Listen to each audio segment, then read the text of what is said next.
The collision of these diverse groups, each with their own values, practices, and expectations, created frontier communities far more complex and conflict-ridden than later romantic depictions would suggest. The melting pot metaphor popularized in later American mythology obscured both the persistent cultural distinctiveness of various groups and the power imbalances that determined whose cultures would be preserved and whose would be suppressed.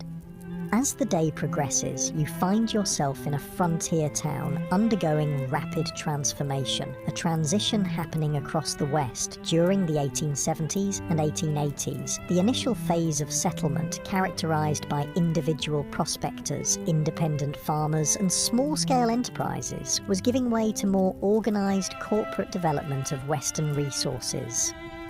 The arrival of railroads catalyzed this transition. The Transcontinental Railroad, completed in 1869, dramatically reduced travel time between east and west from months to days. Subsequent branch lines penetrated previously isolated regions, connecting them to national markets and supply chains. This transportation revolution allowed large-scale extraction of Western resources for Eastern factories and enabled mass-produced Eastern goods to flood Western markets. These economic connections accelerated the integration of Western regions into national systems, but often disadvantaged small producers. Independent miners couldn't compete with large mining corporations that brought industrial methods and capital investment. Family farms struggled against agricultural enterprises operating on vast acreage. Small ranchers found themselves squeezed by cattle companies with investor backing and political connections. Corporate interests increasingly dominated political as well as economic structures. Railroad companies, mining conglomerates, timber interests, and large landholders exercised enormous influence over territorial and early state governments. Water rights, mineral claims, grazing access, and timber concessions were allocated through processes that typically favored those with financial and political power rather than small operators or community interests. This transition from frontier to integrated region wasn't simply economic but cultural. The rough-edged mining camp or cattle town gradually acquired institutions that signaled permanence and connection to wider society. Banks, schools, churches, newspapers, theatres, and fraternal organisations. Streets were surveyed and sometimes paved. Wooden structures were replaced with brick and stone buildings. Local governments enacted ordinances regulating behaviour that had previously gone ungoverned. For many who had been attracted to the frontier precisely because of its freedom from Eastern constraints, these changes represented unwelcome domestication of the wild spaces they had sought. Some continually moved westward ahead of advancing civilization, seeking new frontiers. Others struggled to adapt to increasing regulation, competition, and social expectations. The mythological end of the frontier, declared in the 1890 census, represented real psychological and cultural challenges for those whose identities were tied to frontier conditions. Part of this transformation involved the taming, or at least management, of frontier violence. The iconic gunfighters and outlaws who would later dominate Western mythology operated in a specific historical window when formal law enforcement was establishing itself against pre-existing systems of personal and community violence. By the 1880s and 1890s, professional police forces and court systems had replaced vigilante justice in most established communities, though remote areas still saw occasional eruptions of frontier-style conflict resolution. The legendary figures who captured public imagination, Wild Bill Hickok, Wyatt Earp, Billy the Kid, Jesse James, operated in this transitional period, often moving back and forth between legal and illegal activities as circumstances changed. Their later mythologization obscured the complex, often morally ambiguous reality of their lives. Hickok, far from the perfect marksman of legend, shot bystanders in at least 2 gunfights. Earp worked variously as a lawman, gambler, brothel keeper, and vigilante across his career. The Robin Hood image attached to Jesse James ignored his Confederate guerrilla background and the innocent victims of his robberies. As evening approaches on your final day in the Wild West, you find yourself contemplating the gap between frontier reality and the mythology that would later emerge from it. Why did Americans, and eventually the world, become so fascinated with a romanticized version of this brutal period?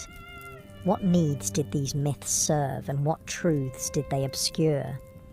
Part of the answer lies in timing. The most intense period of frontier mythology making occurred precisely as the actual frontier was disappearing. The Wild West shows of Buffalo Bill Cody began in the 1880s, featuring staged reenactments of Indian battles and stagecoach robberies for Eastern audiences, even as railroads, telegraph lines, and formal governance were integrating Western regions into mainstream American society. These performances weren't meant as accurate historical recreations, but as entertainment that resonated with Eastern ideas about the West.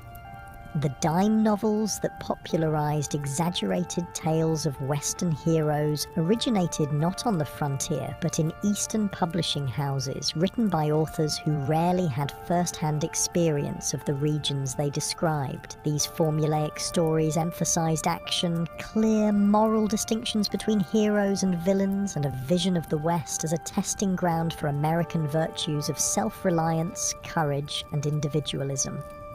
Later, Hollywood westerns further refined and amplified these mythological elements, creating iconic images of lone cowboys, heroic sheriffs, dastardly outlaws, and savage Indians that bore little resemblance to historical reality. These films served psychological and cultural functions beyond entertainment. They offered reassuring narratives about American identity during periods of rapid social change and international challenges.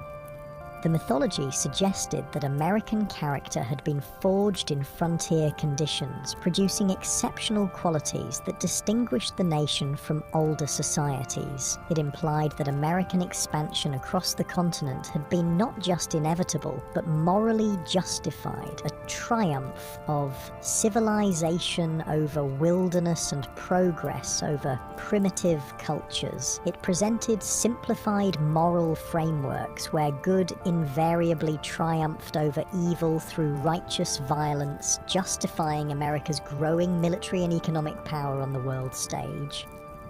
What these myths obscured was the complex, morally ambiguous reality of Western development, the genocide of indigenous peoples, the exploitation of immigrant labor, the environmental devastation, the corporate manipulation of political systems, and the deeply divided community struggling with fundamental questions about identity, governance, and resources. The real West offered no simple moral lessons, but rather a case study in how human societies adapt to challenging conditions, sometimes showing remarkable cooperation and creativity, sometimes descending into exploitation and brutality.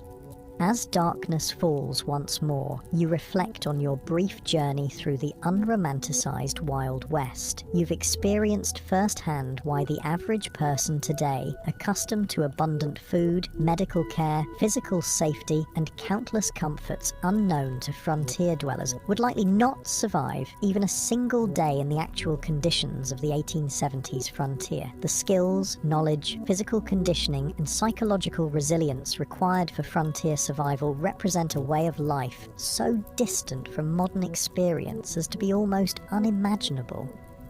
Yet something about this world continues to fascinate us. Perhaps it's the raw honesty of a life stripped to essentials, where tasks have immediate consequences and achievements represent tangible victories against natural constraints. Perhaps it's the community interdependence that emerged from shared challenges, creating connections that transcended differences in background or belief. Perhaps it's simply the reminder that human beings can endure and even find meaning in conditions far harsher than most of us will ever face.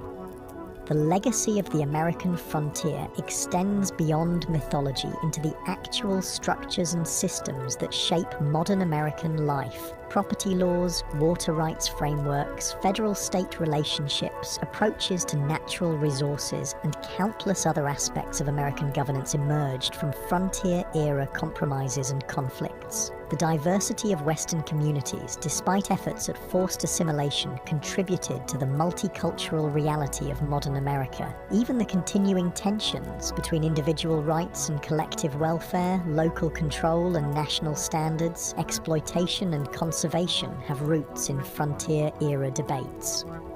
For Indigenous peoples, the frontier era represents not a glorious chapter in national expansion, but the devastation of ancient lifeways and the beginning of a long struggle for cultural survival and sovereignty that continues today. Their perspective reminds us that the simple, triumphalist narrative of Western settlement ignores the complex civilizations that already existed and the incalculable knowledge lost through their disruption.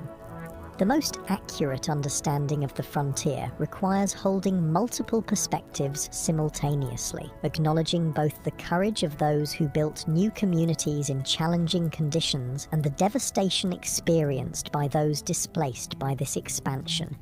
As you drift towards sleep on your final night in the Wild West, the sounds of this earlier America surround you. The whisper of wind through prairie grass, the distant howl of coyotes, perhaps the faint piano notes from a saloon down the street. These sensory experiences at least connected all who lived through this era, regardless of background or circumstance. The vast skies, extreme weather, imposing landscapes, and profound silences shaped everyone who encountered them, creating a shared relationship with the environment even amid cultural conflicts. Tomorrow, you'll return to your own time, carrying with you a deeper understanding of this pivotal period in American history. You'll never again see a Western film or read a frontier novel without recognizing the sanitized, simplified version of a complex reality. You'll appreciate the extraordinary comfort and security of modern life achieved through technological advances unimaginable to frontier dwellers. You might find yourself more aware of the skills and knowledge lost in the transition to our specialized, technology-dependent society, the practical self-sufficiency that allowed frontier people to build, repair, grow, preserve, and create what they needed with minimal outside support. Most importantly, you'll understand that the real story of the American West isn't found in gunfights and gold strikes, but in the daily struggles of ordinary people, men, women, and children of diverse backgrounds, who faced extraordinary challenges with the limited resources available to them. Their story, without Hollywood embellishment, contains enough genuine courage, tragedy, innovation, conflict, cooperation, cruelty, and kindness to fill countless histories.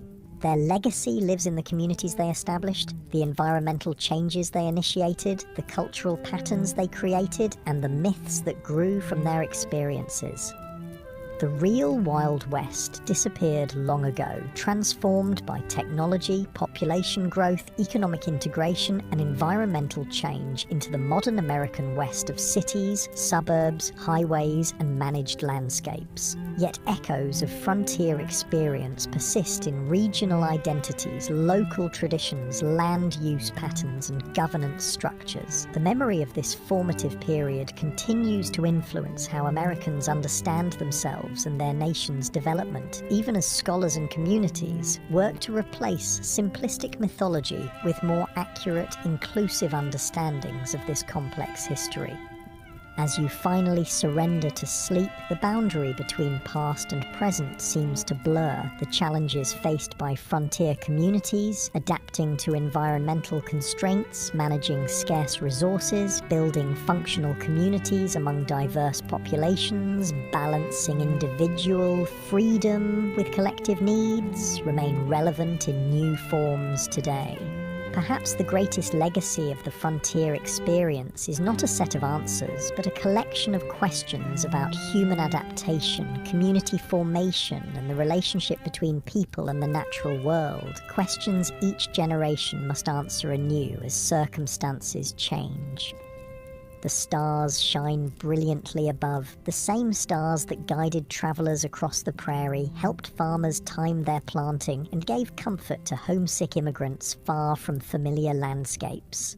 In this moment of connection across time, you feel a fleeting kinship with those who looked upon these same constellations a century and a half ago, wondering what tomorrow would bring in a world where survival was never guaranteed, but life, in all its harshness and beauty, was experienced with an intensity seldom matched in our more comfortable era. Sleep comes at last, and with it dreams of a West both harsh and magnificent, a place where human vulnerability and resilience were displayed in equal measure, where diverse peoples collided and sometimes cooperated in ways that would shape a nation, and where the daily struggle for existence contained moments of transcendent connection with landscapes of breathtaking grandeur. The real Wild West, stripped of romantic illusion, offers a window into human experience at its most elemental, challenging, frightening, and occasionally sublime.